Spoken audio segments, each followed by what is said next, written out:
पैसा मिला, ना उनको कुछ डॉक्यूमेंटेशन मिले, तब भी ये जो है जबरदस्ती अपने सीनियर्स के कहने पे यहाँ पे डेरा डाल के बैठे हुए हैं। मेरे बेरमो आवास में भी इनको ऐसा कुछ नहीं मिला, ना इनको पैसा मिला बेरमो आवास में, ना कुछ। मेरे घर में 70,000 रुपया इनको या 90,000 रुपया सबका मिला के मिला है। बेरमो आवास में भी इनको कुछ नहीं मिला। मेरे बाद बाकी जो रिश्तेदार हैं पटना में, उनके यहाँ भी रेड इन्होंने कंडक्ट करके उनके घर से भी चले गए, उनके यहाँ भी कुछ नहीं मिला। अब जबरदस्ती बैठे हुए। हाँ, एक चीज़ पे जबरदस्ती प्रेशर किए जा रहे हैं कि आप जो घर बना रहे हैं, तो जो मैं घर बना रहा हूँ 2005 में 2006 में मेरे पिता ने मेरी माँ के नाम पर घर लिया, ज़मीन लिया। उस ज़मीन को मैंने अपनी माँ को 10 लाख रुपया टैक्स पेमेंट करके स्टैम्प ड्यूटी निकाल के गिफ्ट डीड लिया। अभी उस ज़मीन के प्रति मैंने लोन के लिए विधानसभा में अप्लाई किया हुआ है। उस ज़मीन में कुल कंस्ट्रक्शन जो होगा कास्टिंग और कॉलम उठा के वो करीब आ रहा है 50 से 60 लाख रुपए का हुआ होगा, जिसमें से 20 लाख रुपए के करीब 18 लाख रुपए के करीब मैंने अपने सैलरी अकाउंट से वेंडर्स को पेमेंट किए हैं अपने रिलेटिव्स के थ्रू। अब उसके बाद मैंने भी इनको बोला, इनके प्रोसीजर में बहुत साफ कहना होता है कि अगर मैं गलत होऊंगा तो मुझे जनता सजा देगी, मुझे कोर्ट सजा देगा। आपको जो रेड कंडक्ट करना था आपने रेड कंडक्ट किया, आपने मेरे घर को सील किया, आपने सब सामान निकाला, आपने सब दस्तावेज को जांच किए, उस दस्तावेज में आपको कुछ मिला नहीं, आपने सब गहना निकाला, वैल्यूअर को बुलाया, 9 लाख का गहना मिला। आपने लॉकर्स जो पूछे हमने सब वो लॉकर्स बता दिए, वहाँ पे आपको कुछ नहीं मिला। अब जबरदस्ती आप यहाँ पे आके घर में किसी को भी बंद करके बैठे हुए हैं। मैं भी एक कैटेगरी में आता हूँ, मुझे भी सुरक्षा कैटेगरी मिली हुई है, लेकिन मैंने तब भी इनको कॉपरेट किया। लेकिन अब ये ऊपर से अपने डीजी और पटना से कौन कौन अधिकारी का फ़ोन का वेट करते हैं, उनसे बात करते हैं और फिर बोलते हैं कि हम तो ऊपर का वेट कर रहे हैं, ऊपर वाले हमको ज़बरदस्ती रहने के लिए बोल रहे हैं, हमें मालूम है आपके यहाँ कुछ नहीं मिला है, पंचनामा में जो हमने रिपोर्ट तैयार किया है उसमें कुछ नहीं मिला है, लेकिन क्या करें ऊपर हमें रोका जा रहा है आपका घर छोड़ने के लिए। तो ज़बरदस्ती ये कर रहे हैं ये काम। अनूप जी, जो एक आपने मेरे घर को सील किया, आपने सब सामान निकाला, आपने सब दस्तावेज को जांच किए, उस दस्तावेज में आपको कुछ मिला नहीं, आपने सब गहना निकाला, वैल्यूअर को बुलाया, 9 लाख का गहना मिला। आपने लॉकर्स जो पूछे हमने सब वो लॉकर्स बता दिए, वहाँ पे आपको कुछ नहीं मिला। अब जबरदस्ती आप यहाँ पे आके घर में किसी को भी बंद करके बैठे हुए हैं। मैं भी एक कैटेगरी में आता हूँ, मुझे भी सुरक्षा कैटेगरी मिली हुई है, लेकिन मैंने तब भी इनको कॉपरेट किया। लेकिन अब ये ऊपर से अपने डीजी और पटना से कौन कौन अधिकारी का फ़ोन का वेट करते हैं, उनसे बात करते हैं और फिर बोलते हैं कि हम तो ऊपर का वेट कर रहे हैं, ऊपर वाले हमको ज़बरदस्ती रहने के लिए बोल रहे हैं, हमें मालूम है आपके यहाँ कुछ नहीं मिला है, पंचनामा में जो हमने रिपोर्ट तैयार किया है उसमें कुछ नहीं मिला है, लेकिन क्या करें ऊपर हमें रोका जा रहा है आपका घर छोड़ने के लिए। तो ज़बरदस्ती ये कर रहे हैं ये काम। अनूप जी, जो 1 करोड़ की बात आई है कि 1 करोड़ आपका दैनिक इनकम है, उसकी ये सच्चाई क्या है? तो सच्चाई मैं विजय पाठक जी से पूछना चाहूँगा। हमेशा की तरह बड़ा भाई मानता हूँ उनको। धनबाद से अभी आए रांची, और शकील अख्तर जो उनका इनकम टैक्स डिपार्टमेंट का प्रेस रिपोर्टिंग करते हैं, ये शकील अख्तर से प्रभात खबर को पूछना चाहिए कि आखिर उनके पास कौन सा इन्फॉर्मेशन आया, विशेष सूत्र, कि इन्होंने 1 करोड़ रुपया छापा। ना आप लोग भी पत्रकार हैं, आप लोग भी मेरे घर को कवर कर रहे हैं।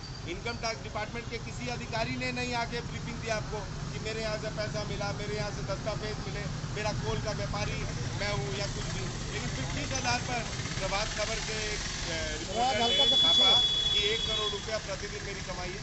अनूप जी, कुल कितनी राशि बरामद हुई आप? मेरे यहाँ से 90,000 के लिए, पूरे बेरमो से भी और बेरमो से 50-60 हज़ार के लिए। और रिश्तेदारों के यहाँ आपके यहाँ छापेमारी हुई थी? रिश्तेदारों के यहाँ छापामारी हुई है, उसकी मेरे को जानकारी नहीं, और रिश्तेदारों से मेरा कोई व्यापारी लेन देन नहीं है। रिश्तेदार मेरे रिश्तेदार हैं, आप मेरे रिश्तेदारों को मेरे नाम से जोड़ कर जबरदस्ती उन्हें हरास किया जाएगा, तो ये तो गलत है। अनूप जी, कल भी समय मांगा गया है क्या? मैंने बोला तो मेरे यहाँ से 90,000 के करीब कैश और 9 लाख रुपए के गहने मेरी बीवी के मिले। अनूप जी, कल भी समय मांगा गया क्या? चले तो ये मेरा घर छोड़े ही नहीं, क्योंकि इनको बीजेपी वालों ने भेजा है।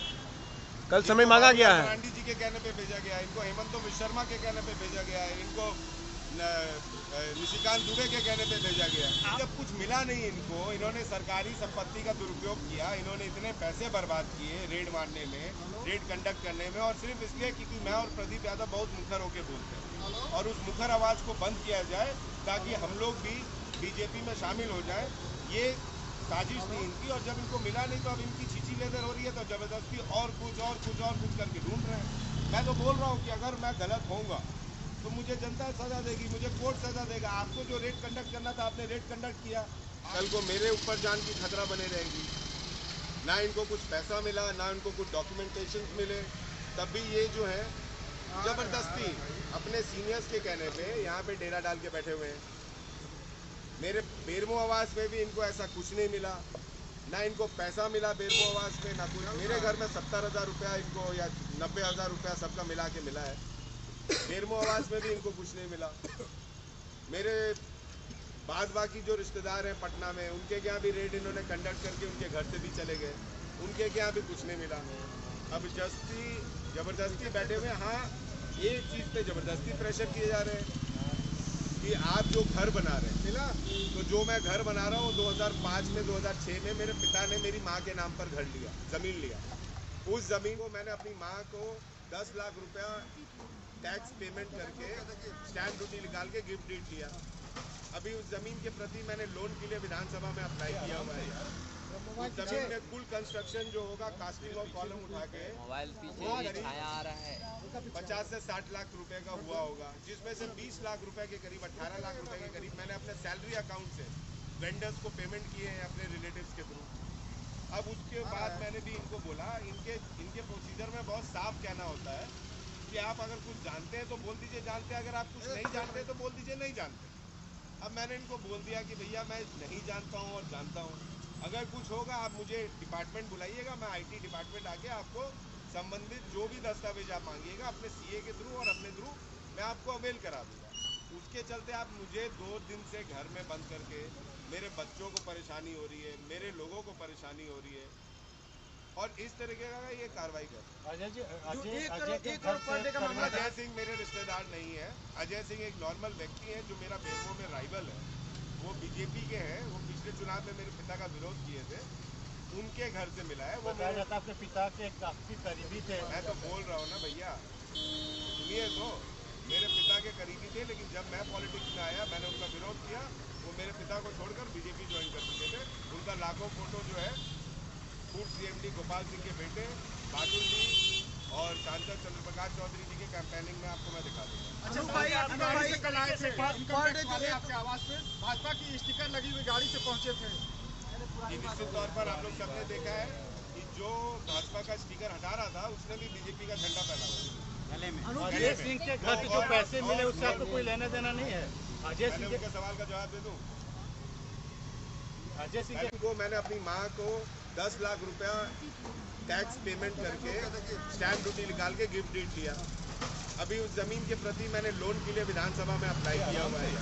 उस ज़मीन में कुल कंस्ट्रक्शन जो होगा कास्टिंग और कॉलम उठा के मोबाइल पीछे छाया आ रहा है 50 से 60 लाख रुपए का हुआ होगा, जिसमें से 20 लाख रुपए के करीब 18 लाख रुपए के करीब मैंने अपने सैलरी अकाउंट से वेंडर्स को पेमेंट किए हैं अपने रिलेटिव्स के थ्रू। अब उसके बाद मैंने भी इनको बोला, इनके प्रोसीजर में बहुत साफ कहना होता है कि आप अगर कुछ जानते हैं तो बोल दीजिए जानते हैं, अगर आप कुछ नहीं जानते तो